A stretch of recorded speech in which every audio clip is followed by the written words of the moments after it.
Today our interview is with Bette McMahon Hawkins. She's going to tell us about working on Broadway in the 1930s. Good afternoon, Ms. Hawkins. How do you do? Thank you for coming.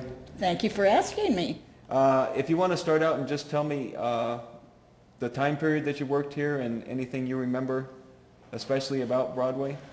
Oh, well, I started here as an usherette at the President, and I was an usherette there. Okay. And they broke everybody in at the Rialto. That's the theater that everybody, when you were hired, you worked there first. And to learn how to be an usherette. You know, you don't just walk in and be an usherette. There's something to it. Everything, they have their tricks of the trade. And so it was very good. I enjoyed working there. And I worked up then. They made me a cashier. And then finally I was head cashier for Metropolitan of all the theaters. But my job was with the cashier. So did you go to each theater, each yes, Metropolitan Theater? My tower was my main spot. But then when it was time for girls to go to lunch, then I'd go, or to dinner, then I would go work that box office, and you checked all the money. It was a big job. It was a lot of money. And I was lucky they trusted me. The Orpheum was the biggest one of all of the theaters? Well, Busiest? the Orpheum was the biggest. Yeah. But that little Olympic there, was across from the May Company, was just like halfway down the block, and they were always busy there. That was a busy theater. And the Palace was very good. Palace had a stage. Palace was down in the next block, past the President. Then there were those other three theaters that were independents. I don't know what they were. And then you got down to the Broadway, and that was the end. Was the Orpheum the only theater that did vaudeville at that time? They had some stage acts. See, because Warner Brothers, they had their theaters over on Hill Street. And RKO and RKO and Warner Brothers had one over there. Then Paramount was on 6th, between Broadway and Hill. And what was popular was Pig and Whistle. I don't know whether you have ever heard of that. The restaurant everybody that worked called it the Hog and Flute. And across, next door to the Orpheum was one of them. And then right across the street from Paramount was another one. And because the Paramount people used to come over, because they'd come in to see shows in our theaters. And everybody was very friendly. If you wanted to see something at RKO, well, they'd give you a pass to come in and see their shows. I tell you what was so popular was Clifton's. Clifton's, everybody. There were lines. They always had lines waiting to get into Clifton's. People would come down there on Saturday and Sunday.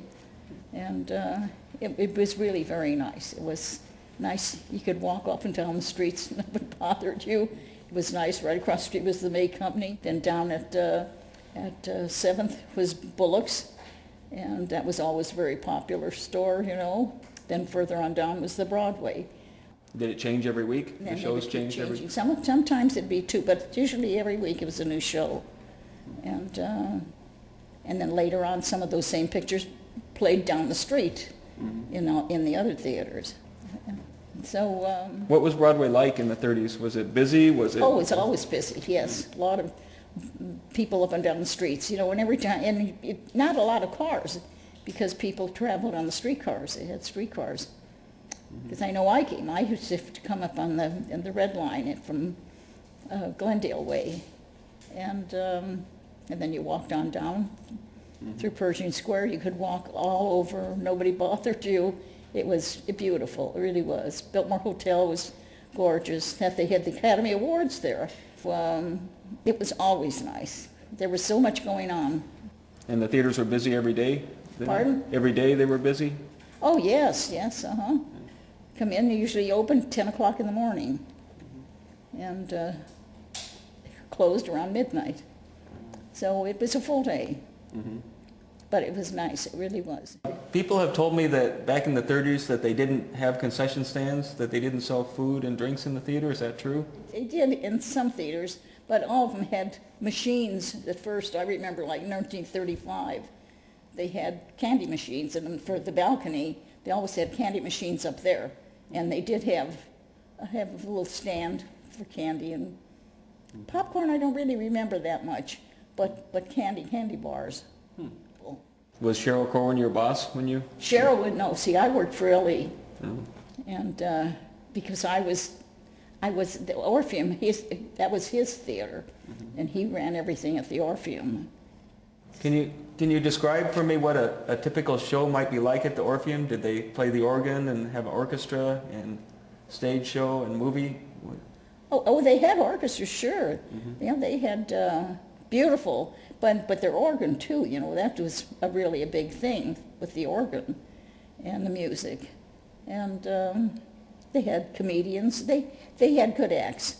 Everybody would want to go to the Orpheum to see the acts because they had good acts, and they had Martha Ray used to be there.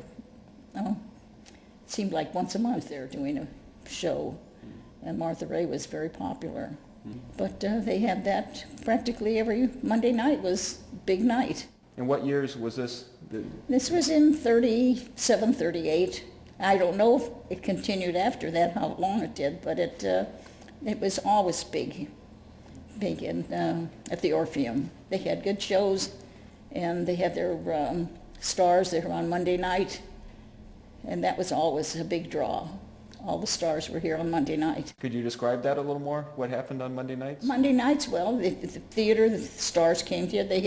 It was spectacular. It really was. Spotlights out there all over Broadway, and they were all stars. Studios and stars. The picture they were showing, and they usually had stars that appeared, and then they had acts, several acts. So they had vaudeville Oh yeah. every night. Anything else you remember especially about Broadway? Everybody shopped down there. It was great. You know, I told you, May Company, Bullock's, Broadway, and all of the Time Store, Newberry's. All the people would always go in there, go to lunch. But everything was nice. It was nice and clean. And down the street was Desmond's. They all had they were nice clothing stores. That's why I mentioned Bullock's down there. Everybody shopped, and they were all nice places. Everything was nice. That's why I said when people would go and have lunch in the Newberries or in the Woolworths, everything was nice there. People were nice to you. And you'd leave a dime for a tip, and they, oh, God, it was so, I mean, it was just different.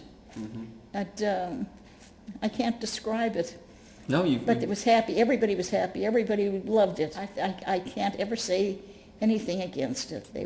Everybody was nice. Everybody was pleasant. It wasn't dog eat dog.